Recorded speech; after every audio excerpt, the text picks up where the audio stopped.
जी। भारत माता की, भारत माता की, भारत माता की। अररिया के ई पावन माटी पर मौजूद सब्बे भैया बहन आप बुजुर्ग जन के हम प्रणाम करी छे।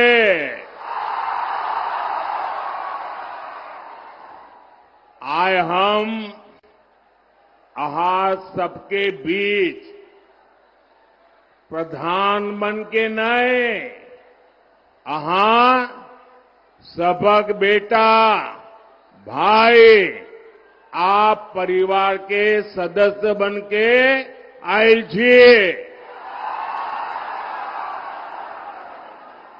साथियों, खड़गेश्वरी महाकाली, मां पूरनदेवी, मां कामाख्या, चौमुखी शिवलिंग महादेव, महामाया देवी, इन सभी दिव्य शक्तियों को नमन करते हुए मैं आप सभी जनता जनार्दन को प्रणाम करता हूं। ये सारे नौजवान बहुत सारे पेंटिंग बना करके ले आए हैं। जरा एसपीजी के लोग ये कलेक्ट कर लीजिए। ये जो बच्चे चित्र बना के लाए हैं, अगर पीछे आपका नाम पता होगा तो मेरी ऑफिस से आपको चिट्ठी मिल जाएगी। सब कलेक्ट कर लीजिए भाई, उधर भी सबसे कलेक्ट कर लीजिए। और फिर आप आराम से बैठ जाइए, क्योंकि आप इतना हाथ ऊपर करके पूरा समय खड़े रहते हैं। आराम से बैठिए आप लोग। मेरे मन में एक सवाल है, मैं सारी माताओं बहनों को पूछूं क्या? मेरे मन में एक सवाल है, मैं पूछूं क्या? माताएं बहनें जवाब देंगी? ये मुझे बताइए बहनें, आप सुबह सुबह इतनी बड़ी संख्या में आई हैं, तो घर के लोगों को आज खाना मिलेगा क्या?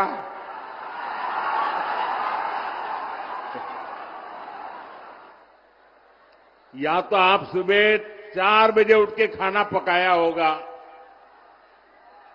लेकिन आप क्या, ये प्यार, आपके आशीर्वाद, शायद ऐसा सौभाग्य बहुत कम लोगों को मिलता होगा। मैं माताओं बहनों आपको फिर से प्रणाम करता हूं। मैं देख रहा हूं कि इतना बड़ा पंडाल बनाया है। ये तो मैं एक तो आप लोगों की हिम्मत को दाद देता हूं। कोई इतना बड़ा पंडाल बनाने की हिम्मत नहीं करता, सोचता है लोग आएंगे कि नहीं आएंगे। आपने इतना बड़ा पंडाल तो भर दिया, लेकिन मैं देख रहा हूं जितने लोग पंडाल में हैं, उससे ज्यादा बाहर है।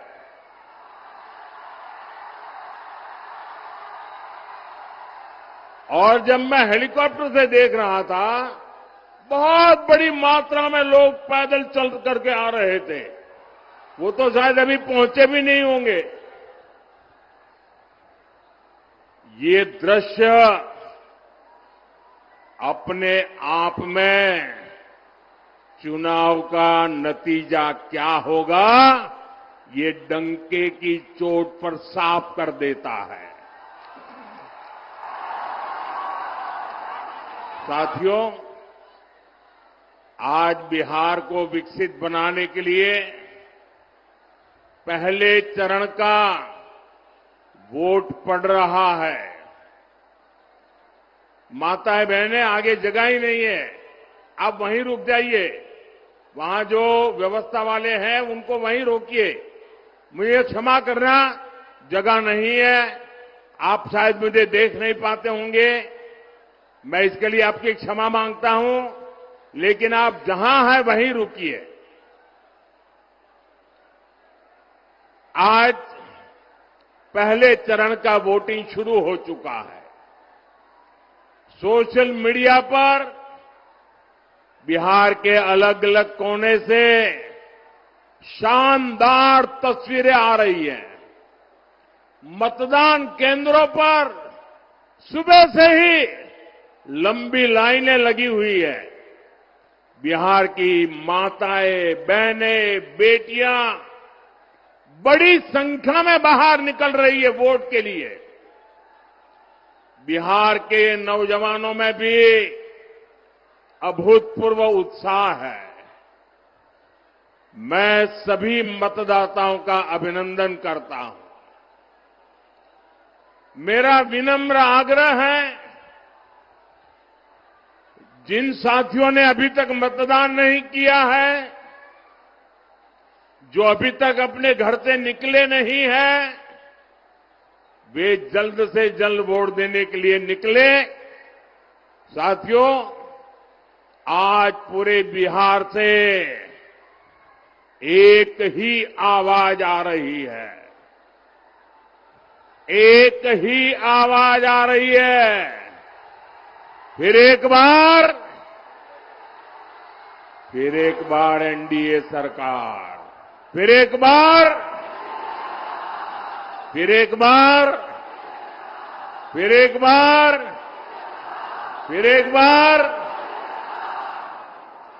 बार सुशासन सरकार। बिहार की इसी भावना के पीछे माताओं बहनों की उम्मीद है, नौजवानों के सपने हैं। और मेरे नौजवानों, ये मोदी की गारंटी लिख करके रखो। आपका सपना ही, मेरे नौजवान साथियों लिख करके रखो, आपका सपना ही मोदी का संकल्प है।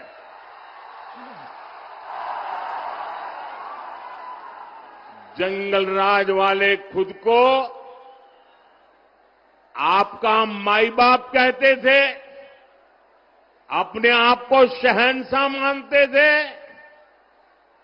ये तो मोदी है, मेरा माई बाप आप जनता जनार्दन है। आप ही मेरे मालिक है, आप ही मेरा रिमोट कंट्रोल है। 140 करोड़ देशवासी, यही मेरा परिवार है, यही मेरे मालिक है।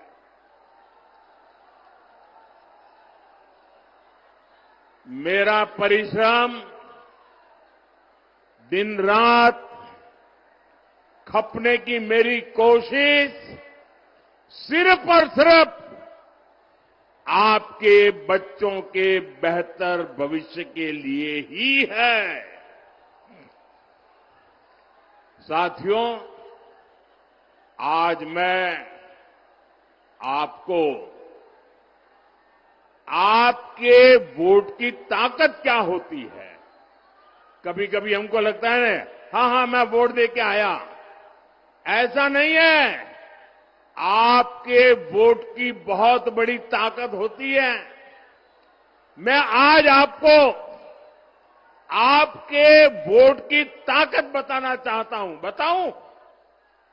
बताऊं आपके वोट की ताकत क्या है? बताऊं। देखिए, आपके दादा दादी, नाना नानी ने, इनके एक वोट ने बिहार को सामाजिक न्याय की भूमि बनाया था। लेकिन फिर 90 का दशक आया और बिहार पर आरजेडी के जंगल राज ने हमला कर दिया और जंगल राज मतलब कट्टा, क्रूरता, कटुता, कुसंस्कार, करप्शन और कुशासन, ये जंगल राज की पहचान बन गए। और ये बिहार का दुर्भाग्य बन गया। आपके माता पिता के सपने कुचल दिए गए। साथियों, आज जब मेरे सामने माताएं बहनें को देख रहा हूं, नौजवानों का उत्साह और उमंग देख रहा हूं, इतने नौजवान आए, आज मैं उन्हें एक आंकड़ा देता हूं। मैं एक आंकड़ा देता हूं, आप इस आंकड़े को याद रखोगे? जरा पूरी ताकत से जवाब दो भाई। ये आंकड़ा याद रखोगे? आप सब याद रखोगे? ये आंकड़ा है 0 याद रखोगे? 0 0 ये आंकड़ा याद रखोगे? कौन सा आंकड़ा? जरा जोर से बोलिए, कौन सा आंकड़ा? कौन सा आंकड़ा? ये जंगल राज के दौरान बिहार में हुए विकास का रिपोर्ट कार्ड है। मेरे नौजवान साथियों, बिहार में जंगल राज की सरकार 1990 से लेकर 2005 तक 15 साल ये जंगल राज ने बिहार को तबाह कर दिया। सरकार चलाने के नाम पर तब सिर्फ आपको लूटा गया। और इसलिए मैं कहता हूं कि जरा एक आंकड़ा याद रखना है। कौन सा आंकड़ा? कौन सा आंकड़ा? अब मैं बताता हूं। 15 साल के जंगल राज में बिहार में कितने एक्सप्रेसवे बने? कितने एक्सप्रेसवे बने? जरा जोर से बताइए, कितने एक्सप्रेसवे बने? कितने एक्सप्रेसवे बने? 0 मतलब शून्य, नील बटे सन्नाटा। क्या आप जानते हैं 15 साल के जंगल राज में बिहार में कोसी नदी पर कितने पुल बने? कितने पुल बने? जरा जोर से बताइए, कितने पुल बने? कितने पुल बने? देखिए, पत्रकार मुस्कुरा रहे हैं आज। 0 0 एक भी नहीं बना। क्या आप जानते हैं 15 साल के जंगल राज में बिहार में कितने टूरिस्ट सर्किट विकसित हुए? कितने टूरिस्ट सर्किट विकसित हुए? जरा जोर से बताइए, कितने विकसित हुए? 0 0 नील बटे सन्नाटा।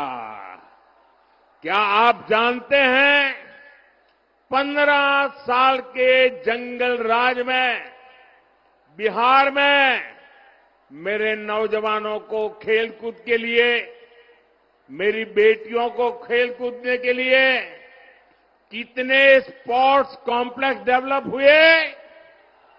कितने डेवलप हुए? कितने डेवलप हुए? 0 मतलब शून्य, मतलब नील बटे सन्नाटा। क्या आप जानते हैं 15 साल के जंगल राज में बिहार में कितने मेडिकल कॉलेज बने? जंगल राज में कितने मेडिकल कॉलेज बने?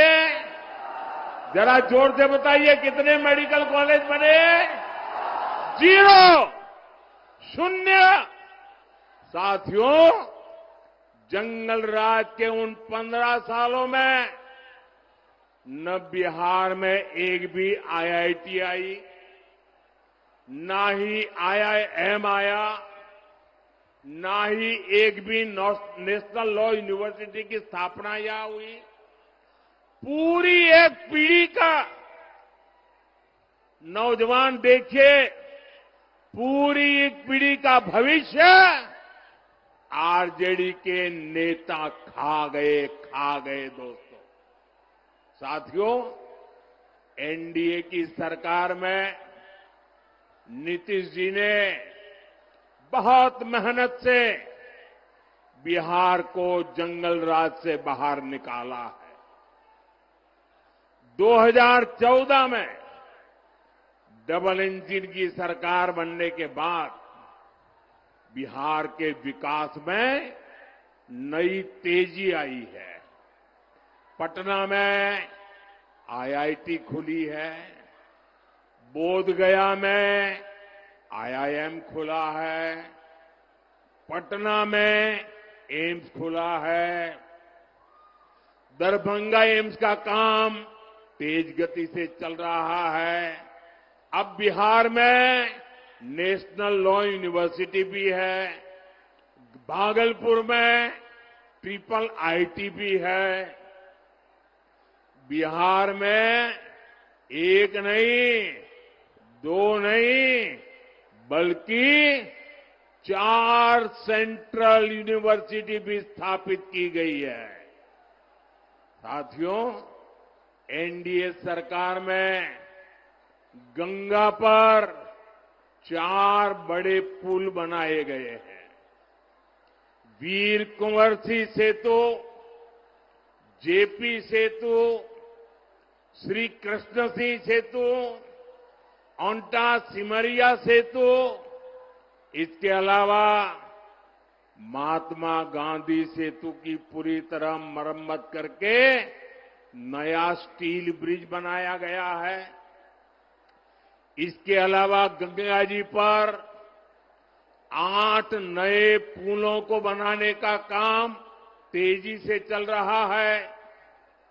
कोसी नदी पर भी 3 पुल नए बनाए गए हैं और 3 नए पुल बनाने पर काम चल रहा है। हमारी सरकार ने बिहार के लिए 7 एक्सप्रेसवे मंजूर किए हैं, जिनमें से एक का काम तो पूरा भी हो गया है। साथियों, यहां सीमांचल में भी आधुनिक इंफ्रास्ट्रक्चर का निर्माण किया जा रहा है।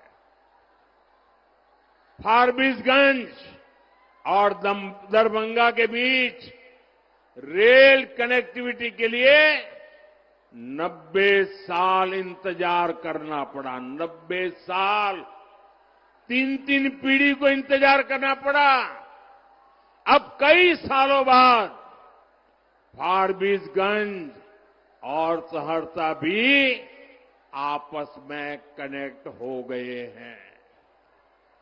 गोरखपुर सिलीगुड़ी एक्सप्रेसवे से तो इस क्षेत्र की तस्वीर बदलने वाली है। ये सारा उदाहरण बताते हैं कि बिहार का विकास अगर कोई कर सकता है तो एनडीए कर सकता है। भाजपा के साथ पूरी एनडीए की टीम मिलकर के कर सकती है। साथियों,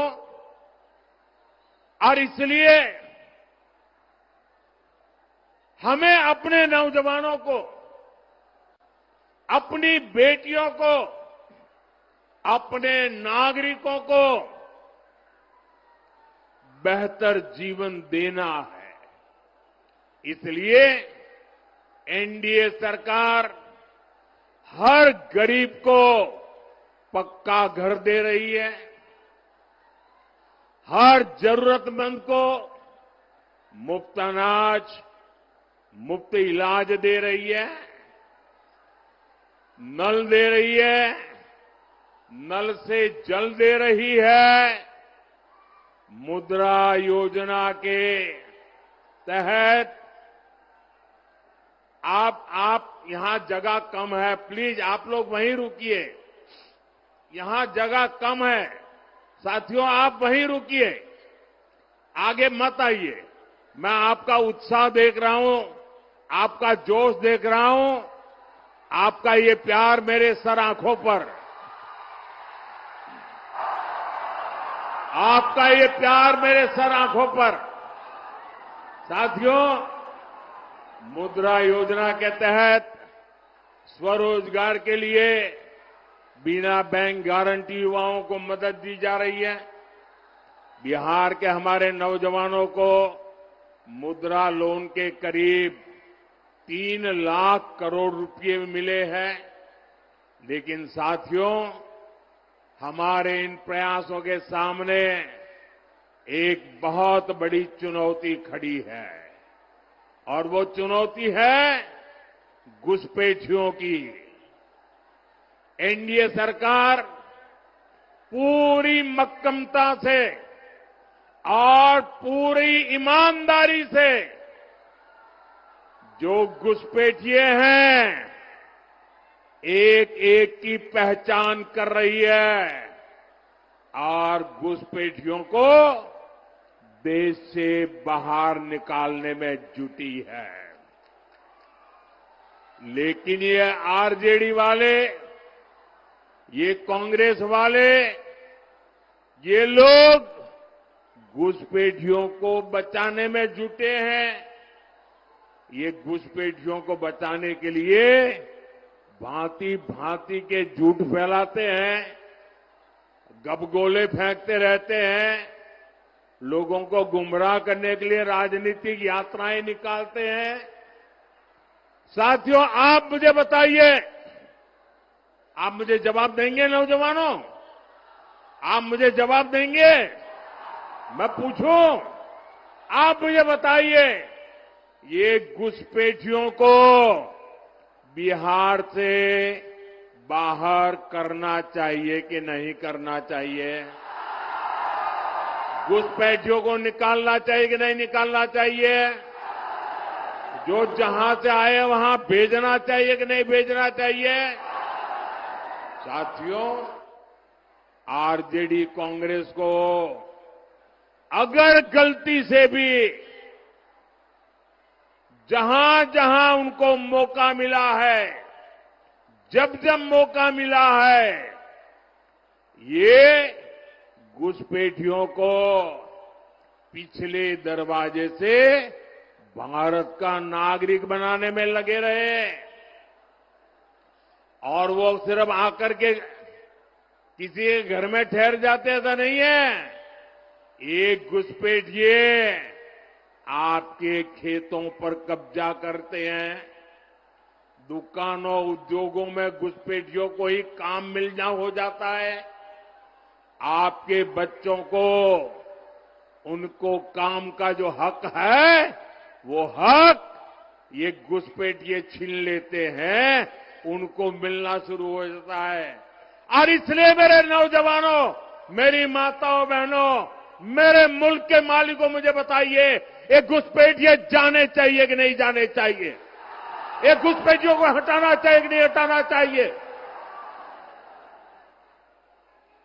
साथियों, घुसपैठियों का ठीक से हिसाब हो।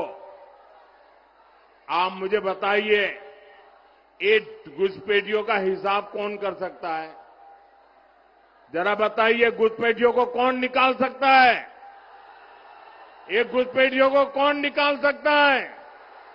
ये घुसपैठियों को कौन निकाल सकता है? ये घुसपैठियों को कौन निकाल सकता है?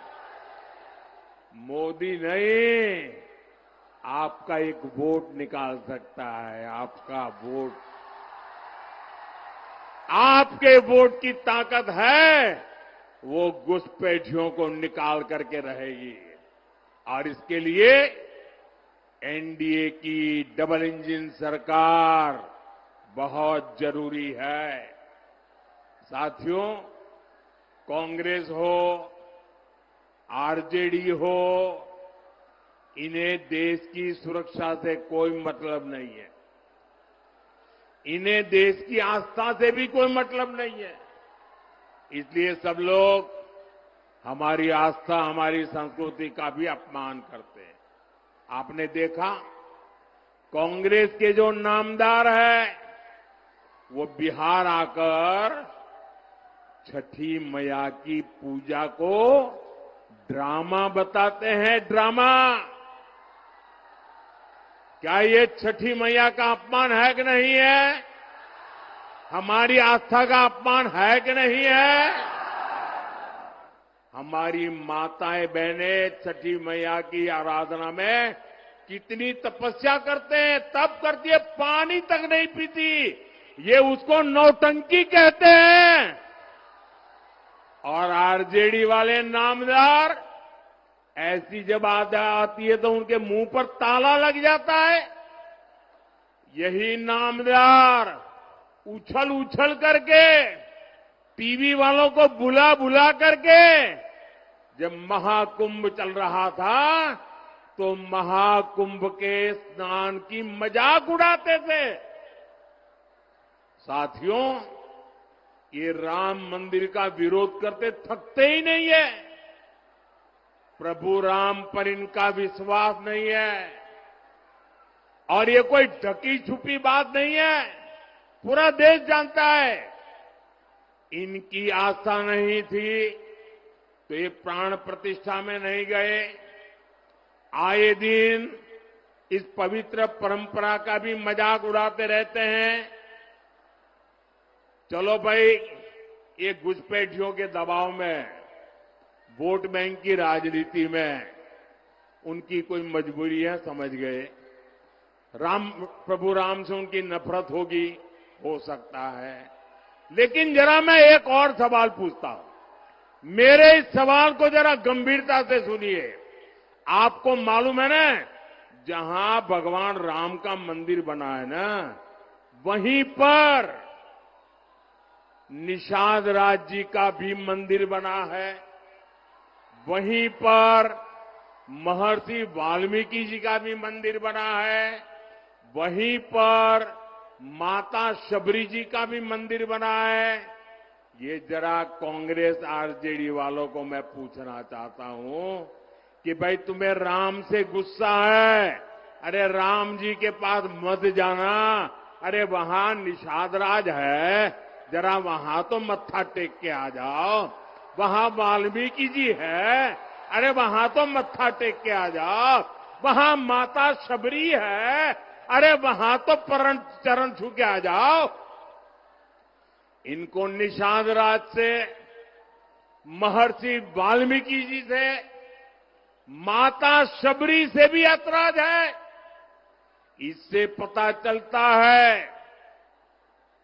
कि ये लोग दलितों, पिछड़ों से कितनी नफरत करते हैं। साथियों, एनडीए का एक ही संकल्प है, सबको पढ़ाई, सबको दवाई, सबकी कमाई, सबकी सुनवाई, और जहां पानी नहीं है खेतों में, वहां सिंचाई। एनडीए सरकार में इसी मंत्र पर चलते हुए हम कोसी और मेची नदी को जोड़ रहे हैं। हजारों करोड़ रुपए की योजना बनाई गई है। लक्ष्य यही है कि बाढ़ की चुनौती कम हो और किसानों को सिंचाई की सुविधा मिल सके। साथियों, यहां बहुत बड़ी मात्रा में दाल उगाई जाती है। हमारी सरकार ने दलहन किसानों के लिए बहुत बड़ी योजना बनाई है। इससे दलहन किसानों को बहुत लाभ होगा। अब तो आपकी सेवा में नया राष्ट्रीय मखाना बोर्ड भी है। ये मखाना की खेती को नई बुलंदी देने वाला है। साथियों, यहां इस क्षेत्र में जूट की भी काफी खेती होती है। जूट किसानों के लिए जितना हमारा सरकार कर रही है उतना पहले कभी नहीं हुआ। आरजेडी कांग्रेस के दौर में एक समय ऐसा भी था जब जूट किसानों को 1 क्विंटल जूट के 1000 रुपये भी नहीं मिलते थे। ये एनडीए सरकार है जिसने आपके हितों का ध्यान हमेशा रखा। आज 1 क्विंटल जूट एमएसपी 5,600 रुपये से ज्यादा हो गया चुका है। 5,600। उस समय 1,000 भी नहीं होता था।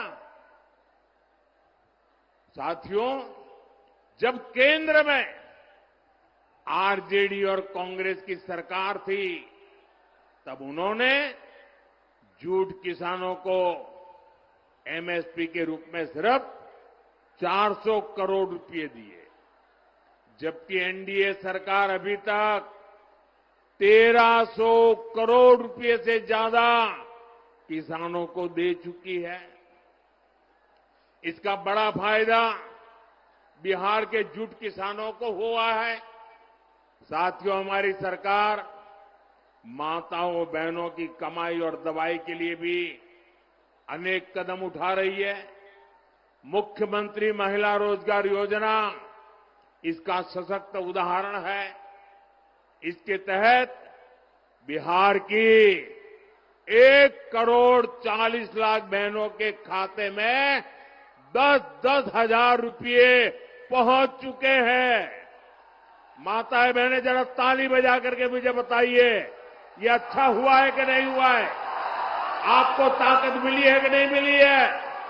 और हमने वादा किया है जो भी इस पर से कोई काम धंधा शुरू करेंगे उनको आगे सरकार बनने के बाद फिर से पैसा मिलने वाला है। करेंगे ना? हमें बिहार को आगे बढ़ाना है, करेंगे ना? बिहार एनडीए ने फिर से सरकार बनने के बाद इस योजना का दायरा बढ़ाने की घोषणा की है।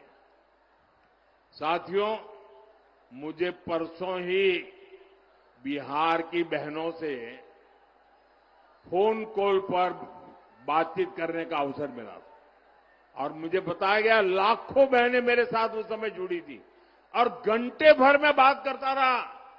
और जो मैंने उनको सुना, एक एक बहन जो बता रही थी, मुझे विश्वास हो गया है ये हमारी माताएं बहनें समृद्ध बिहार बनाने का संकल्प ले चुकी है और इसलिए वो जंगल राज की वापसी भी कभी भी वापसी नहीं होने देंगे। अब मेरा विश्वास और पक्का हो गया है। आज बिहार को जंगल राज से बचाने के लिए अगर सबसे बड़ा कोई किला है, सबसे बड़ी दीवार है, सबसे बड़े संरक्षक है तो ये मेरी माताएं बहनें हैं। ये मेरी माताओं बहनों की ताकत है। ये मेरी माताओं बहनों की जागरूकता है। साथियों, कुछ दिनों पहले मैंने कांग्रेस और आरजेडी में जो झगड़े हो रहे हैं ना, एक दूसरे की टांग खींचने का जो काम चल रहा है, उसकी पोल खोल दी थी। ये पोल खुलने के बाद कांग्रेस आरजेडी के बीच झगड़ा और भी बढ़ गया है। अभी हमने देखा कांग्रेस ने तो अब उप मुख्यमंत्री पद के उम्मीदवार को ही आरजेडी के खिलाफ मोर्चे पर उतार दिया है। वो मीडिया को इंटरव्यू दे रहे हैं और इंटरव्यू में क्या कह रहे हैं? वो इंटरव्यू में आरजेडी के जंगल राज की ही कलई खोल रहे हैं। वो कह रहे हैं कि जंगल राज में दलितों, महादलितों और अति पिछड़ों के साथ सबसे अधिक जुल्म हुआ है। साथियों, अभी तो ये शुरुआत है। चुनाव परिणाम आने दीजिए। ये कांग्रेस आरजेडी के लोग एक दूसरे के बाल नोचने वाले हैं, एक दूसरे के। साथियों, अररिया में 11 नवंबर को मतदान है। आपको मेरा एक काम करना है। करेंगे? मेरा एक काम करेंगे? पक्का करेंगे? अभी आपके पास 3-4 दिन बचे हैं। घर घर जाकर के बताना कि अपने मोदी जी आए थे। बताएंगे? बताएंगे? और कहना कि मोदी जी ने आपको प्रणाम भेजा है। मेरा प्रणाम पहुंचा देंगे, हर घर में पहुंचा देंगे। दूसरा भी एक काम करना है। छठ महापर्व के लिए जो लोग बाहर रहते वो गांव में वापस आए हैं, उनको कहना कि मोदी जी ने कहा है कि अगर आपका यहां वोट है तो जाने की जल्दी मत करना, वोट देकर के ही जाना। करेंगे?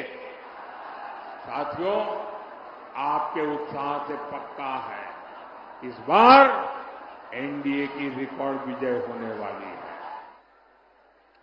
भाजपा एनडीए के हर कार्यकर्ता को पूरी ताकत से हर बूथ पर विजयी होना है। एक भी बूथ ऐसा ना हो कि जहां हम एक वोट से भी पीछे नहीं होने चाहिए। और भाइयों बहनों, जब चुनाव का नतीजा आ जाएगा तो दही चूड़ा और मखाना की खीर के साथ हमें एनडीए की रिकॉर्ड विजय का उत्सव मनाना है। साथियों, आप इतनी विशाल संख्या में यहां आए, हमारे इन साथियों को आशीर्वाद दिया। मैं सभी उम्मीदवारों से प्रार्थना करता हूं कि जरा आप यहां आ जाइए। हाँ, बस वहीं खड़े रह जाइए। हाँ, सबके सब मैं आप सबको मिलकर के आपको शुभकामनाएं देना चाहता हूं। आप सब भारत मां की जय बोल करके इनको आशीर्वाद दीजिए। भारत माता की, भारत माता की, भारत माता की, भारत माता की। बहुत बहुत धन्यवाद।